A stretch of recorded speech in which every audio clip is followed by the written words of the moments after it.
Terukur memang Jadi, suhunya itu. suhunya termasuk setelah selesai, produk-produk mereka itu diuji lab. Iya betul. Nah, uji lab inilah yang menjadi kelebihan dari mereka. Ya.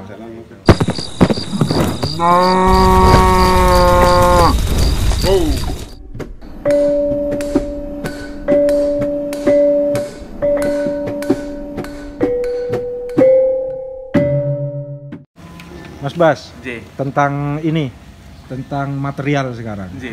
Ada beberapa jenis di Kres kan ada seloro itu ya? Iya. Gabungan seloro. Ada Iya. beberapa jenis baja modern itu kenapa tidak bisa bukan tidak bisa, susah sekali dijadiin seloro, hancur kadang bajanya. Enggak. Oh ya? Li. Nanti main ke Padepokan saya. Nah, Semua contoh kita baja pakai modern, satu punya Bohler Ya, gitu, itu kadang hancur itu cuma cara kita mengolahnya. Ya, sama penguasaan suhu. Jadi sifat baja itu kalau suhu terlalu tinggi, remah. Dia kembali kepada unsurnya, dia berserpi. Ya. Nah, makanya ada istilah tapih. Tapih itu harus dikempit dengan besi dan sebagainya. Ada metode-metode khusus. Oh, ya. Itu tidak sulit. Saya pakainya O1, kemudian tool steel ya. Ya, jenis-jenis baja itu dan semua harus terlisensi internasional. Ya. Karena kalau enggak nanti dunia barat kadang-kadang nanyakan, "Bapak pakai baja apa?" Ya. Makanya standar ya SUP, Ya, O1 itu aja. Wah, ini panas nih. Kalau kaitannya biji besi, Nah, itu tuh banyak Pak. Saya juga banyak eksperimen dari biji besi di seluruh Indonesia itu ada. ada ya. Bahkan Lombok pun itu di pesisiran Lombok itu adalah salah satu pusat penghasil biji besi. Ya. Terus di Kulon Progo sepanjang pantai selatan itu biji besinya luar biasa. Biji besi. Sehingga ada pertanyaan kenapa Majapahit itu tidak ditemukan sumber-sumber biji besi dari Jawa? Impor. Dalam tanda petik, kemudian disimpulkan impor ya? Iya. Belum tentu. Belum tentu juga. Belum tentu, karena profesi hurek besi itu dalam kitab Silasasana sudah diterangkan. Hurek besi itu adalah orang yang memiliki profesi dari biji besi atau pasir besi itu dilebur. Karena kan ada dua Pak, ya, ada pasir besi, ada biji besi. Kalau pasir besi ya kayak pasir. Ya, pasir. Kalau biji besi udah bongkah-bongkahan. Kalau di Kalimantan, biji besi itu yang disebut dengan istilah batu mantike. Jadi seperti batu tapi sebenarnya dia logam gitu. Itu yang salah kadang orang iron meteorit jadinya ya. Iron meteorit berbeda. Nah, kalau iron meteorit itu sebetulnya juga banyak Pak ditemukan di Jawa, tapi sebaiknya diuji lab. Ya. Jadi sebelum kita lebur, dimasukkan ke lab, diuji lah. Nanti kan kadarnya apa saja kan kita ketahuan. Setelah itu baru kita campur. Dan iron meteorit itu tidak bisa di tempat tunggal. Ya. Jadi kalau ada orang mengatakan membuat keris dengan meteorit kemudian di tempat tunggal, disebut tempat tunggal itu ya dibakar langsung di tempat. Itu tidak bisa. Ambiar. Hancur, ya. Ambiar. Hancur.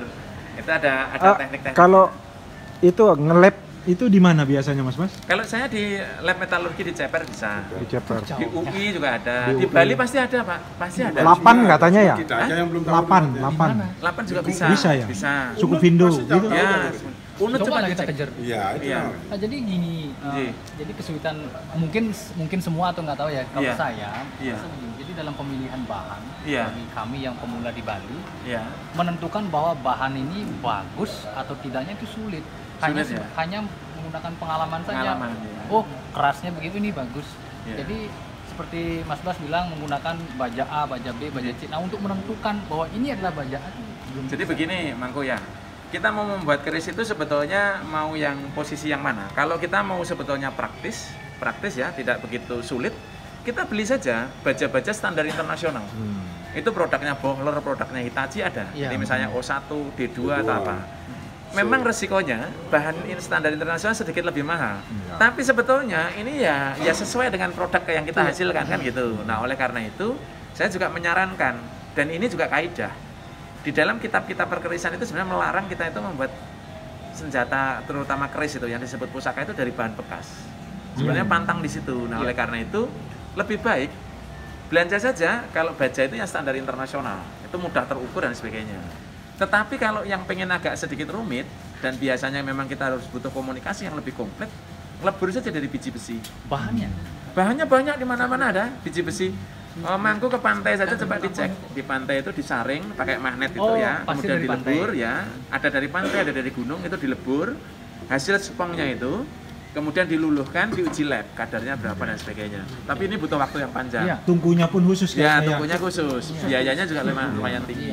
Apa kalau di Nah, kalau yang umum Mahagani? lagi ada namanya besi industri. Nah, besi industri ini penjenengan bisa cek di dalam besi industri yang kadarnya berapa persen. Oh, lantai kapal itu kadarnya 99% besi. Besi. Nah itu Mangku bisa beli aja yang seperti itu.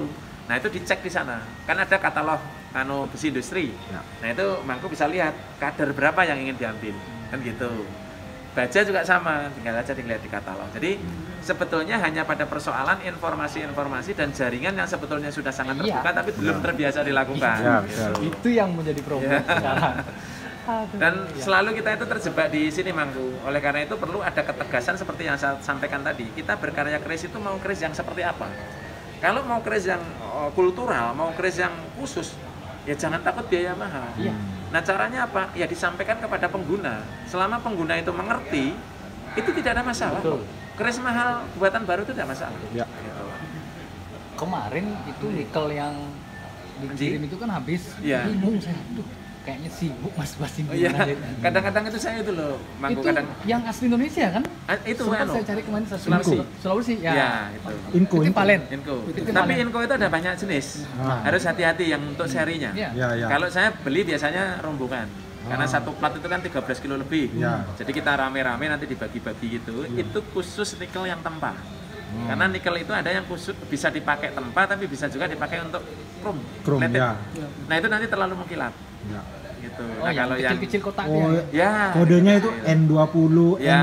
N30, N60. Kalau untuk keris kayak Bali gitu. Mangku sebetulnya 1 kilo itu sudah dapat banyak. Iya. Bisa di atas 7 lah. Saya kesulitannya kemarin sempat siapa itu ya? Ketika menipiskan nikel ini kalau terlalu tipis pecah. Oh, itu suhunya kurang tinggi. Terus kalau sudah terakhir agak tipis itu Mangku saya itu sebenarnya pengen bawa anak-anak, saya praktek di tempat Mangku. Nanti Mangku kan tinggal mengikuti atau Mangku yang bisa ke Solo. Ah.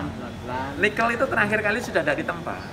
Jadi nikel itu kalau sudah tipis, salah satu ujian penempa itu bagus apa tidak Mangku? Gampang, beri aja nikel. Kalau dia bisa mengukur lebarnya itu misalnya 12 cm, ketebalannya 1 mili, panjangnya 3 meter tanpa putus, tanpa bengkok-bengkok, nah dia sudah penempa yang baik. Jadi kalau di tempat saya itu nguji calon penempa itu nempanya nikel. Ah. Jadi kecil, panjang, plat, lurus. Yang kemarin Gitu. terakhir yang panjang 5 cm, tebal 1 cm, tebalnya 1 cm kalau nggak salah. Iya. Berapa tebal platnya itu lupa saya. Itu 1,5.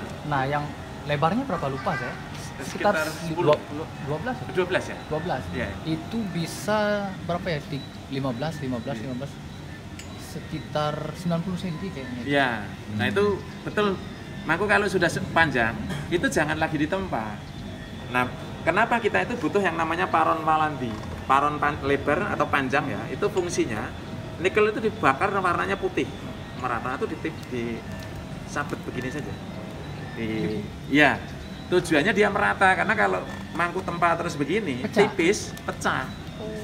Di sisi yang lain permukaannya nggak rata. Nah itu dengan cara tadi dibakar warnanya putih dia kan lunak ya.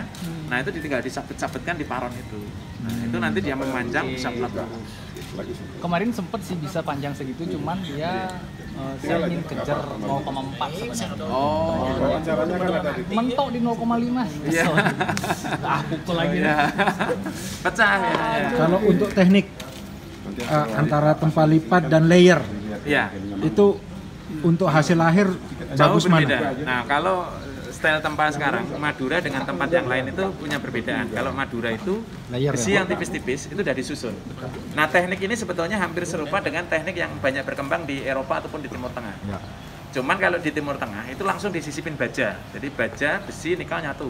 Kalau di Madura itu kan besi sama nikel dulu, Nikel, tipis-tipis. Nah kalau di Solo itu besinya tebal.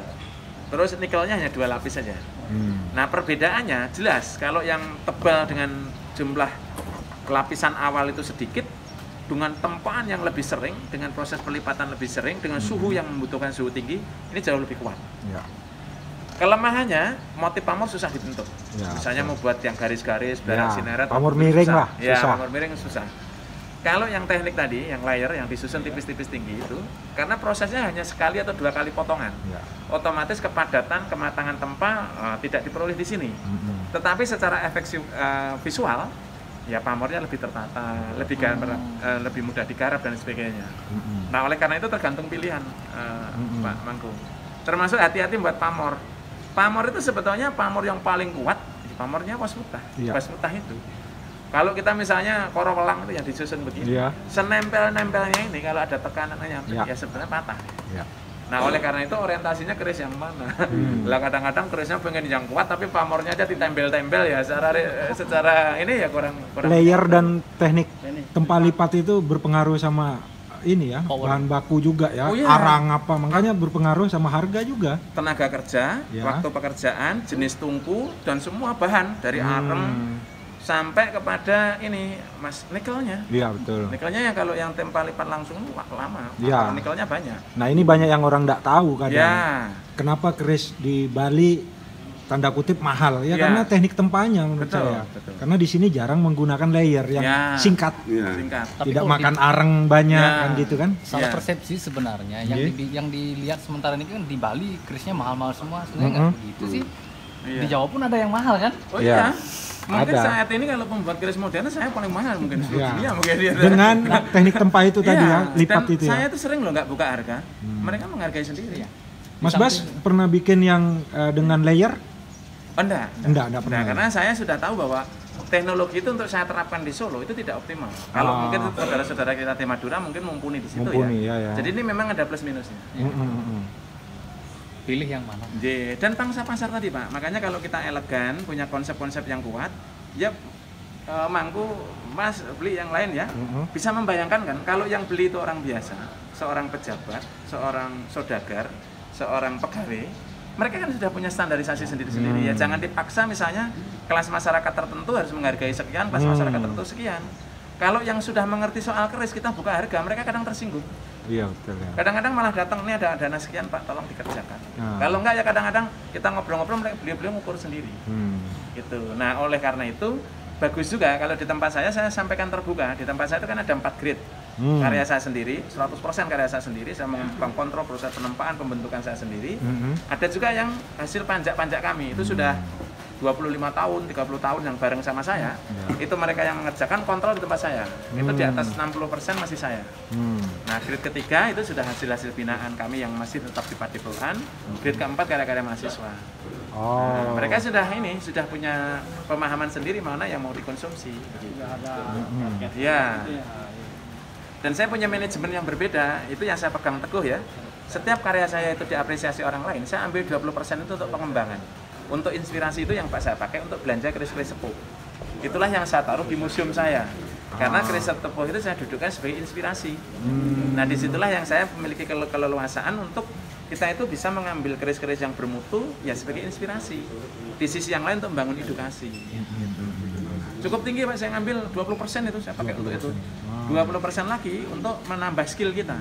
Jadi kalau kita ada karya yang terapresiasi 2 atau 3, saya biasa ambil biji besi, kita lebur.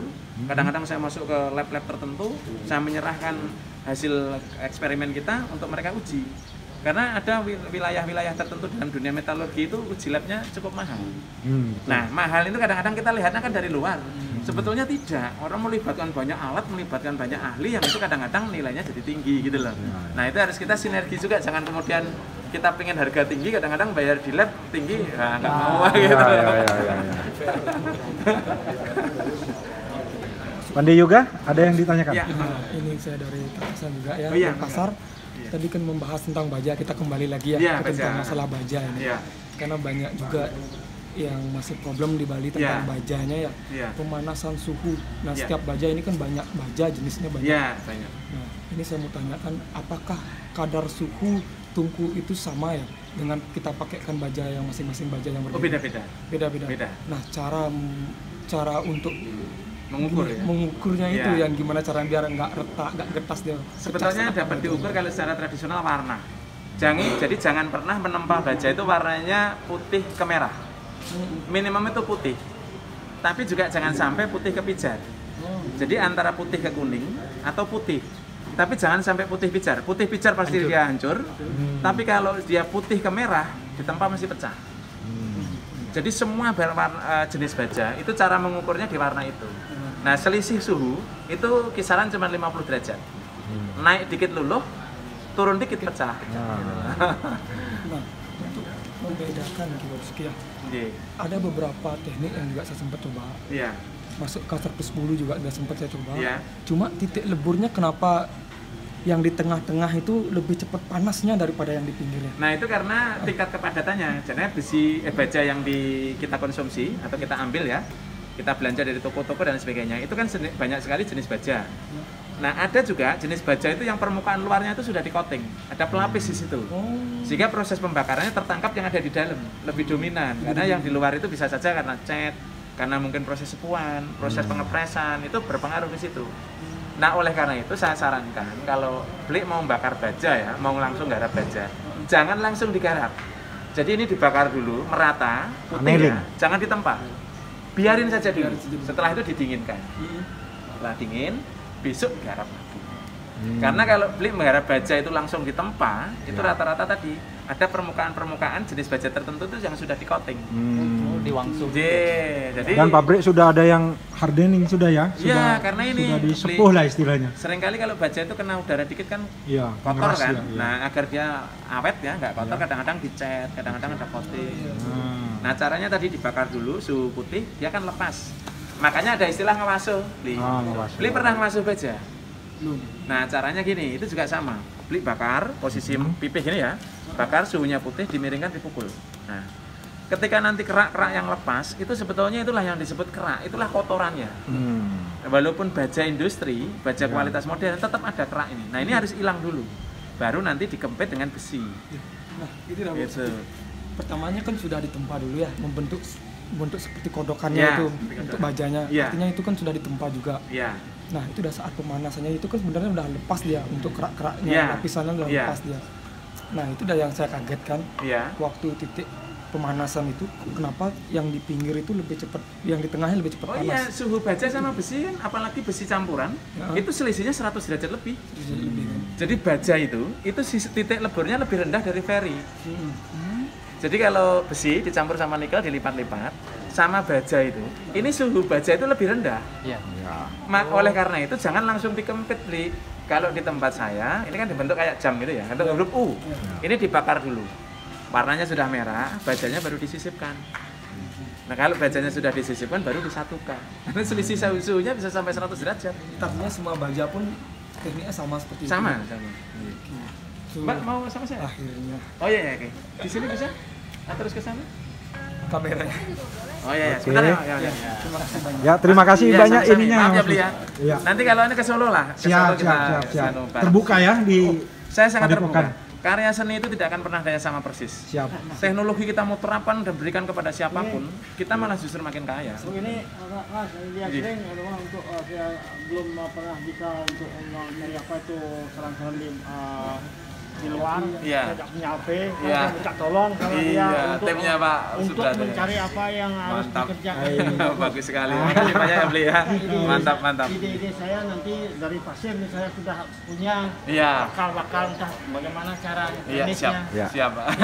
Iya. Nanti saya ada di Bali ini Iya. sudah foto-foto. Mas Bas, Siap, terakhir ya. untuk generasi milenial supaya suka sama keris baru. Sederhana. Ya. Yang dilakukan oleh masyarakat perkerisan adalah sampaikan budaya perkerisan itu dalam perspektif ilmu pengetahuan. Mudah ditangkap, elegan, dan memiliki jaminan investasi jangka panjang. Bahwa keris itu bukan sesuatu yang sangat sederhana, tetapi luar biasa canggihnya. Yang berikutnya adalah informasi yang harus kita buka dan berikan kepada khalayak secara umum, terutama adalah generasi milenial.